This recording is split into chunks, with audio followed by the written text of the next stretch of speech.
26/11 Mumbai terror attack. मैं, आप, हमारे देश के सारे लोग, लगभग पूरी दुनिया जानती है कि ये 26/11 टेरर अटैक जो है इसका प्लानिंग किस देश में किया गया था, कौन कौन सी ऑर्गेनाइजेशंस इसमें शामिल हैं, कौन कौन से लोग इसमें शामिल हैं। लेकिन चाइना एक ऐसा देश है जो इस बात को मानने के लिए तैयार ही नहीं है। आज की हमारी जो डिस्कशन है इसमें हम ये समझने वाले हैं कि कैसे चाइना जो है वो एक टेररिस्ट सपोर्टिंग देश है। इसी के साथ साथ हम ये भी समझेंगे कि कैसे कुछ इंस्टीट्यूशंस जैसे कि यूनाइटेड नेशन सिक्योरिटी काउंसिल जो हैं ये आउटडेटेड हो चुके हैं, इनको रिबूट करने की ज़रूरत है, इनको 21st सेंचुरी की जो रियलिटी है उस हिसाब से डिज़ाइन करने की या फिर आई वुड से री इंजीनियर करने की ज़रूरत है। यू वॉचिंग स्टडी ग्लोज, मैं हूं प्रशांत मावानी। दोस्तों, एक लंबे समय से यूएसए और इंडिया की ये कोशिश रही है कि 2008 मुंबई टेरर अटैक में जितने भी लोग शामिल थे उनको ग्लोबल टेररिस्ट का जो लिस्ट है उसमें ऑफिशियली ऐड किया जाए। और एक व्यक्ति है जिसका नाम है साजिद मीर। ये साजिद मीर जो है ये एक ऐसा ग्लोबल टेररिस्ट है जिसने 26/11 को डिज़ाइन किया, प्लान किया और एग्जीक्यूट किया। यूनाइटेड नेशंस सिक्योरिटी काउंसिल इस प्रकार की सारी चीज़ों को डील करने वाली एक ऑर्गेनाइजेशन है, लेकिन ये पाकिस्तान बेस्ड लश्कर तैयबा का ऑपरेटिव साजिद मीर जो है उसका एक प्रोटेक्टर देश है, and that is of course China. Pakistan की सरकार का तो डायरेक्ट इनडायरेक्ट और पाकिस्तान की जो द एस्टैब्लिशमेंट है यानी कि पाकिस्तान की आर्मी और पाकिस्तान की आईएसआई, इन दोनों को द एस्टैब्लिशमेंट या फिर डीप स्टेट भी कहा जाता है। तो इनका तो सपोर्ट है ही इस प्रकार की ऑर्गेनाइजेशंस और इस प्रकार के लोगों को।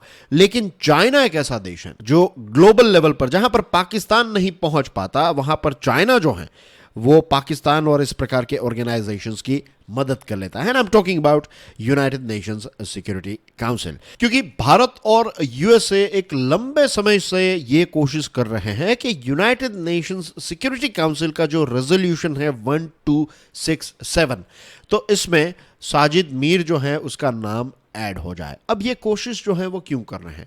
तो रीजन इसके ये 1267 में अगर किसी का नाम ऐड हो जाता है या फिर किसी ऑर्गेनाइजेशन का नाम ऐड हो जाता है तो उस व्यक्ति की, ऑर्गेनाइजेशन की जितनी भी एसेट्स होती हैं उसको फ्रीज किया जाता है, उस पर ट्रैवल बैन लग जाता है और इसी के साथ साथ आर्म्स एम्बार्गो, यानी कि कोई भी देश जो है उस व्यक्ति को आर्म्स, हथियार जो हैं वो नहीं बेचेंगे। इस प्रकार के रेस्ट्रिक्शंस लग जाते हैं when you add any person's name on this 1267 UNSC resolution। अब रही बात हमारे देश भारत की, तो भारत ने में तो ऑलरेडी ये जो साजिद मीर हैं उसको एक टेररिस्ट, ग्लोबल टेररिस्ट डिक्लेयर कर दिया है। हमारे कानून के हिसाब से तो हमने इस व्यक्ति को टेररिस्ट डिक्लेयर कर दिया है। सिर्फ हमने नहीं, यूएसए का जो ट्रेजरी डिपार्टमेंट है उसने भी 2012 में साजिद मीर जो है उसको एक स्पेशली डेजिग्नेटेड ग्लोबल टेररिस्ट कहा है। और यूएसए का एक US rewards for justice program है, इसने साजिद मीर पर $5 मिलियन का इनाम भी रखा है। तो जब इतने बड़े बड़े देश जो हैं वो एक व्यक्ति को टेररिस्ट डिक्लेयर करते हैं तो चाइना को शर्म भी नहीं आती है कि कैसे वो ग्लोबल लेवल पर अपने पावर का मिसयूज करता है ना। चाइना जो है उसने लास्ट ईयर भी ये सेम टेक्निक यूज की थी जिसको कहते हैं टेक्निकल होल्ड।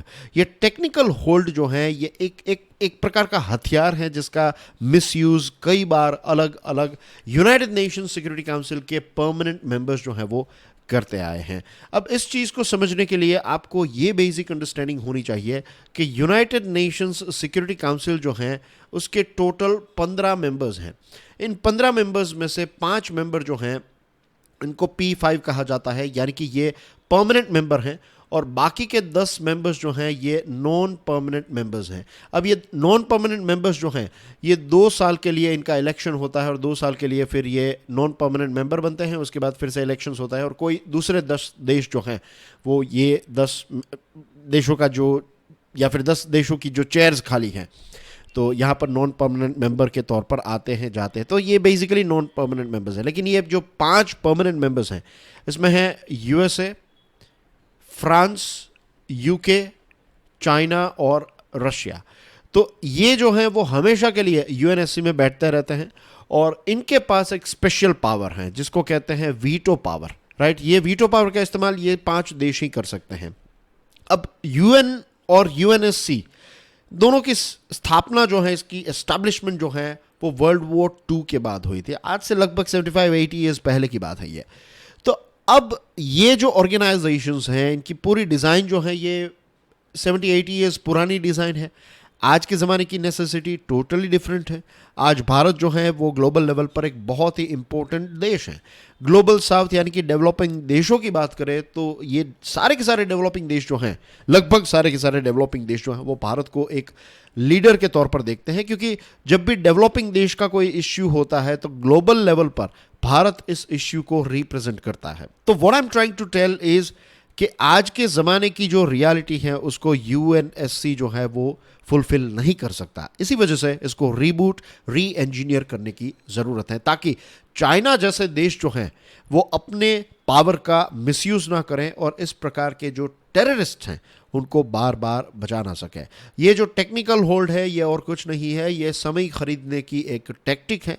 इससे प्रॉब्लम सॉल्व नहीं होते। इनफैक्ट जो पीड़ित देश हैं उनके और जो बचाने वाले देश हैं उनके बीच में प्रॉब्लम्स जो हैं वो और ज़्यादा बढ़ जाते हैं। अब दोस्तों 2021-2022 में भारत जो है वो यूएनएससी का नॉन परमानेंट मेंबर था और उस समय पर भारत की यही प्रायोरिटी थी कि पाकिस्तान बेस्ड जितने भी ऐसे टेररिस्ट्स हैं और टेररिस्ट ऑर्गेनाइजेशंस हैं तो इनका नाम जो है ये 1267 रेजोल्यूशन में ऐड करवाना है। फिर ये कोशिश भारत जो है वो करता रहा।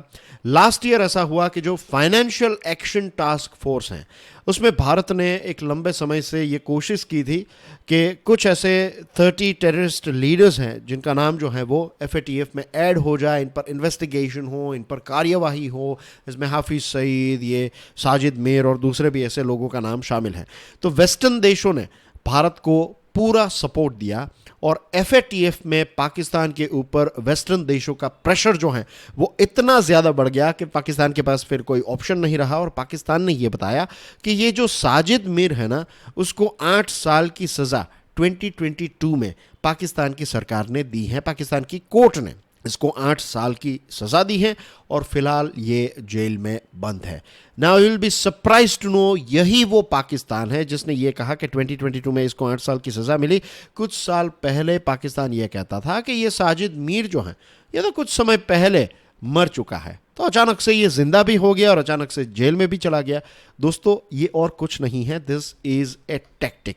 क्या होता है कि जब आप किसी व्यक्ति को ऑफिशियली जेल में डाल देते हैं तो सरकार का एक प्रोटेक्शन जो है वो उसको मिल जाता है। वी ऑल नो कि पाकिस्तान की जेल में सारी फैसिलिटीज़ जो हैं वहाँ पर बिरयानी भी अवेलेबल हैं, वहाँ पर मोबाइल फ़ोन भी अवेलेबल हैं, AC, TV, इंटरनेट, सारी चीज़ें जो हैं वो अवेलेबल हैं, राइट। तो बैठे बैठे वहाँ पर बैठे बैठे ये लोग जो हैं वो अपना काम जो है वो आसानी से कर सकते हैं। That's what they are doing.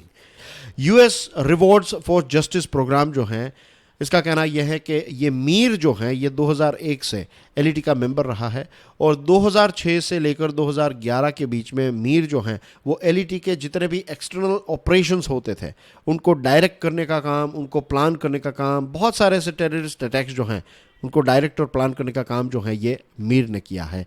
Mir जो है ये LET का एक ऑपरेशंस मैनेजर है और इस व्यक्ति ने 26/11 को प्लान करने में, प्रिपेयर करने में, एग्जीक्यूट करने में एक बहुत ही इम्पोर्टेंट, बहुत ही लीड रोल प्ले भी किया है। लेकिन फिर भी चाइना इस प्रकार के टेररिस्ट ऑर्गेनाइजेशंस और टेररिस्ट को हमेशा से बचाता आया है।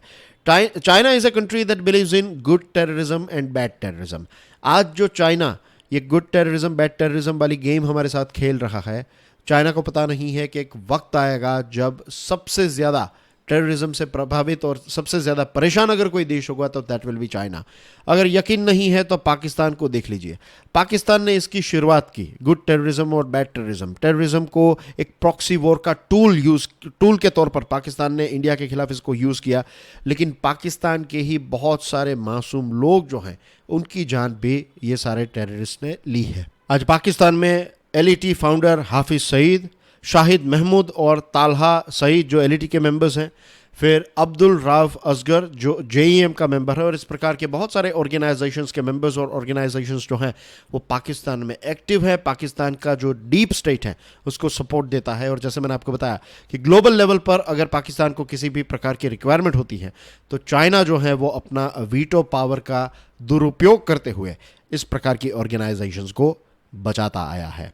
So that's everything in today's discussion, dear friends. Thank you very much for your love and support. You're watching Study Glows. This is Prashant Mamani. I'll see you soon. God bless you all. Jai Hind.